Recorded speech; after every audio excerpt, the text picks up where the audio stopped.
Hey everybody, DayTraderRockStar here. This is an update for Friday, November 2nd. We just came out of Thursday, had a great day, and I'm just trying to set up some stocks. I'm actually home just doing a little research. It's about 6:30. I want to try to get this watch list out before 7 so you can act on some of this important information. We got RIGL kind of moving here after market, 81 cents.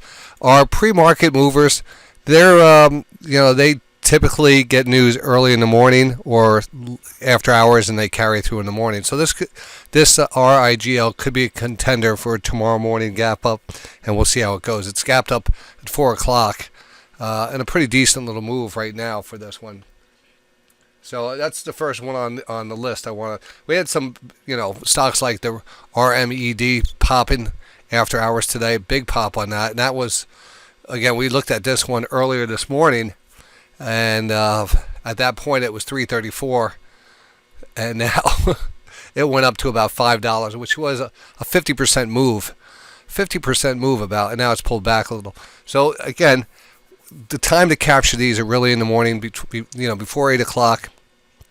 I'm usually at the office about 7:30, 7:45, and we get right on these, anything that's moving, and that's the time we want to get, and that's just a certain technique we use for these penny stocks. They're typically low float, low price stocks that get momentum from news. And if you have good news, you can see these things giving you 30% on the minimum side, maximum side. You could see a multi-bagger, hundreds of percent moves and gains on some of these stocks. Easy. So just going through a couple of these things that are after hours. Not all, I'm just scrolling through. I have a scanner that I'm just looking at some activity after hours, and the RMED here looks okay, but the one I just showed you before looks at the Vapo actually, we looked at that one yesterday too in the 90-cent area. Now it's $1.30.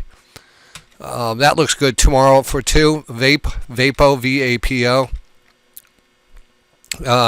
Neonode is a $5 stock, $5.93, and again, after hours it's going to close at 8 o'clock. So you could, kind of do a little research. Top here had a nice move today. If you didn't get out, around that $5, we called for profits to be taken at $5 when I saw this run today. So it did get up to $5.50, but overall it's back down to $4, and it was down to $3.50. So if you didn't take $5,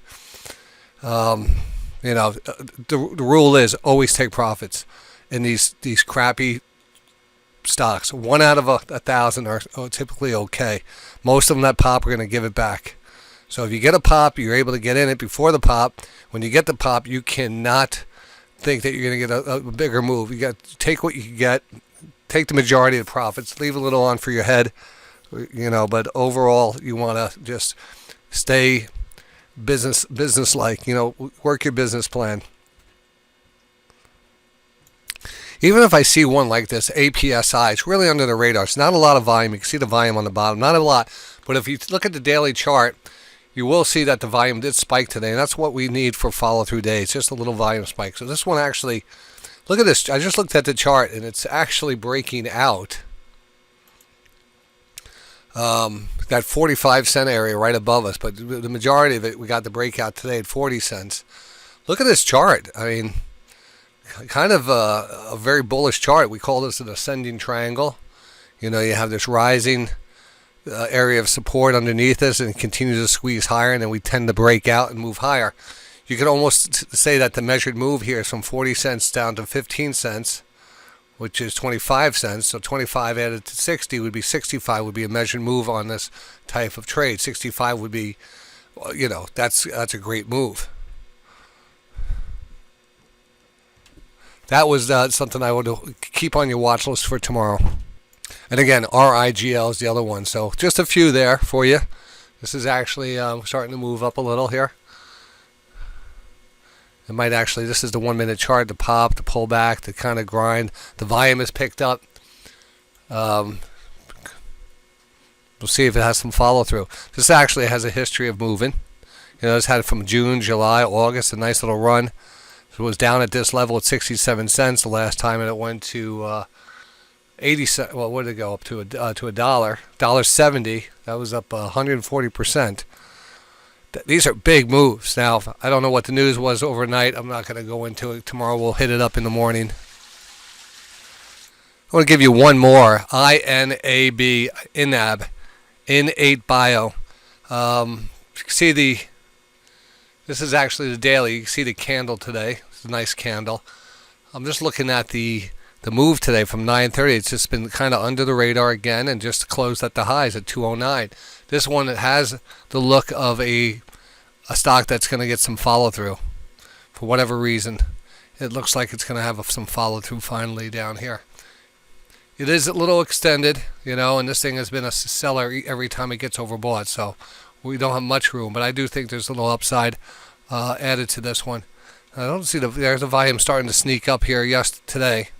Second day of the move. I mean, this is also a big move. This is a 45% move over the last 2 days.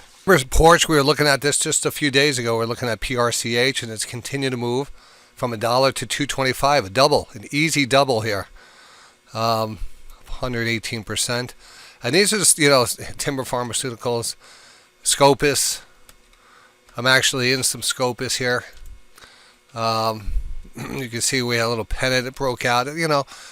Some of these down here, I'm happy with this. This is my way of setting some traps down here, get something really cheap. If we get a pop, we get out.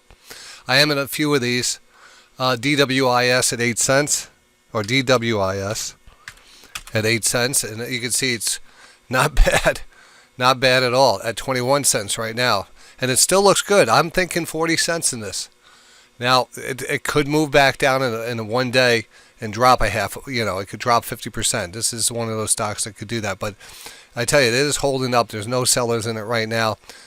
And finally, our day has come in on this one, DWIS. ITOX. There's another one. This is a micro penny, and it did have a little pop, and then it gave it back.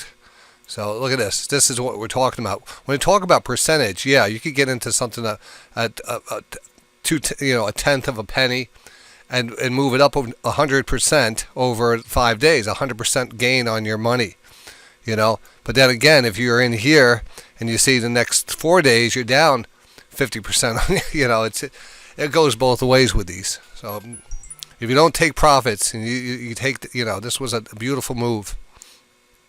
It's giving back most of it and could probably give back a lot more. Be careful with that one. Let's review some of the positions today, and then we'll let this go and see if you guys... So we got into snow after earnings on the gap down.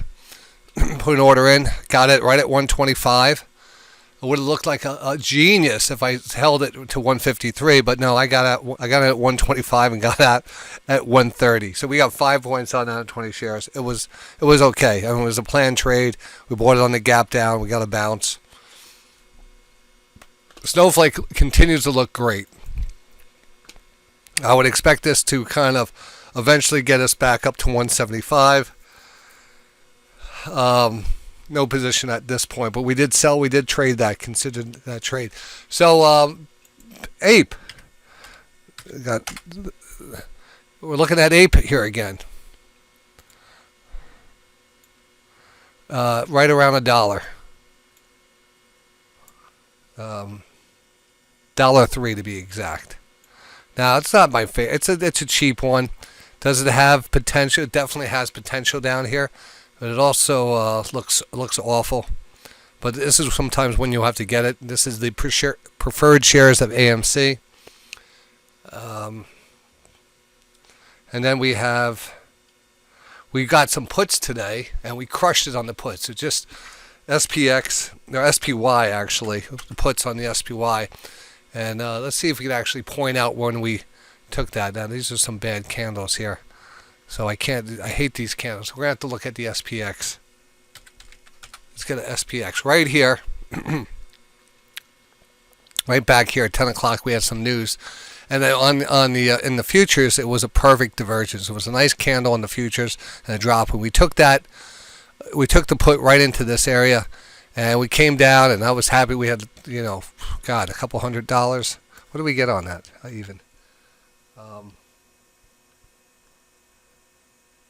Not a couple hundred. Where did I sell it at? It's here somewhere. It happened pretty fast. $157 we made on. We bought it at $2.43, which is $243. Sold it at 403 or 400, and we made $157 on that. We bought it at 1002 and sold it at 1024. 1024. So that's amazing right there. Absolutely amazing. And then from that point on, the market kind of drifted sideways all day. And I know we're trying to get out those 5-minute alerts for those prop traders out there looking to. But when you see sideways, contraction or a little consolidation right here, I'm not getting the signals. So you have to wait for the proper time. This could be a little choppy. You could be getting in it and then feel like it's not working, and then it goes back up, and then it feels like it's not working. Basically, you're just getting chopped up back and forth, and you're not really trending.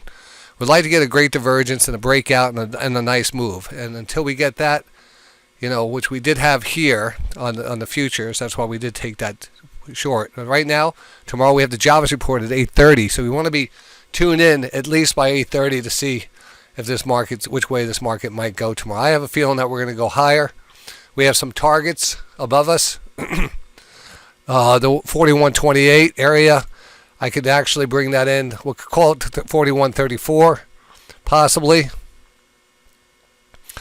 Again, 5 points, 5-point give or take. So I would say 41.28, give or take 5 points. And I usually put a square when we're looking at a zone. So I'll just put my square like that. So that's then again, the downside, if we came down, we have the rising trend line, we have a retracement trend line, and we have the 200-period moving average. We have many other things. The recent breakout of that line that we were talking, 420 area, the 4,022.20 area. And that's what we got for tomorrow. And that's going to be a Friday. And I think we get a little move in the morning. And then we have to consider maybe taking some profits off. I don't know how the next week is going to play out, but the beginning of December is not always the best. So I'll discuss that in our next video. So that was the puts. I continue with my theme of shorting the DWAC here. Now, I took another put in it today. And this is the March 17, gives us some time, $15 put for $1.97. Honestly, I think you looked back at this one and it's probably down the road. It's probably a $3 stock, but I'll settle for 10. I'll settle for 10. All right. All right. Our divergence of the week came in as IAC. We call that divergence. You can see my stochastic rotation here, and then the price. And we discussed this all week going into Friday. We took it, and we had the nice pop today. And we had a little follow through, and we took it off. We took it off at 52.31. Got in at 48, I think, 48 and change. So it was a fantastic trade. It probably goes a little bit higher, and who knows? This could even be the bottom down here. I'm not 100% going to call that right. If it does go down a little bit lower, we'll watch for another divergence, and we'll definitely take it again. But that trade is now finished. Again, we only bought 100 shares of that, made $318. $318 just holding out a week. And then I added to LIDAR today. Now, this is a penny stock that I'm not too fond of. It did have a consolidation breakout. Now it's drifted back down. So I want to see if we actually get another pop up here towards that 125, and we could maybe get a little upside on this. I'm not holding my breath. This is a no technical analysis on this, other than it did get that pop, and then we did pull back, and we're holding the 20. We might have a series of higher lows on the stochastics, but it's not a divergence. It's not a quality name. It doesn't fit any HPS criteria. I am just being transparent on my entries today, and this is kind of a gamble, LIDR. Also added to another one, which is MMAT, Meta Materials. This is another cheapie that had a nice run from under $1 and now is trading at $1.80. The flags are impressive here. So bought into the pullback flag. It's not oversold. but it is kind of holding and chopping around. I feel like there's some possibility of some news. This thing could pop to 250 pretty fast. So added to my position, I have 500 shares at $2.05. It's trading at 1.84. And again, nothing really big on that one. Just let you know what's up.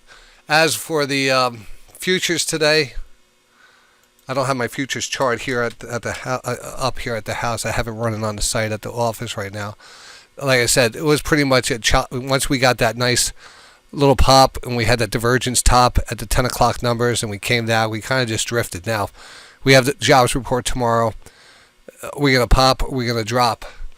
It really, depends on that news. So we'll be on top of it. It'll give us some opportunities. There was a couple big earnings today. Ulta Solange. I almost was going to take that, but I never had a chance. I had to leave early today, so I totally forgot about it. And I looked at it and I said, "Oh, look at it popped, got up to 490, but then it came all the way back down and ended up being a flat. Look at that. That's kind of could be a mover tomorrow." I don't know why they pulled back, but it is. Let's take a look at ELF, because we talked about maybe ELF getting a pop and drop too. ELF really didn't do much, but that might still be in play here. And then we had Sally Beauty. No, I won't do. Let's just skip that one for now. Oh, something else. Oh, what was the other thing I was looking at on the earnings? Oh, ChargePoint, CHPT. And you can see a little gap down, 1196. It's not bad. I got to look into the earnings here on this one. The reason is this is a build-out play. If the electric cars ever got to a point where this is like the Great Western Expansion. People are running around these companies, going out, setting up their charging units, gaining real estate, and hopefully the market grows into it.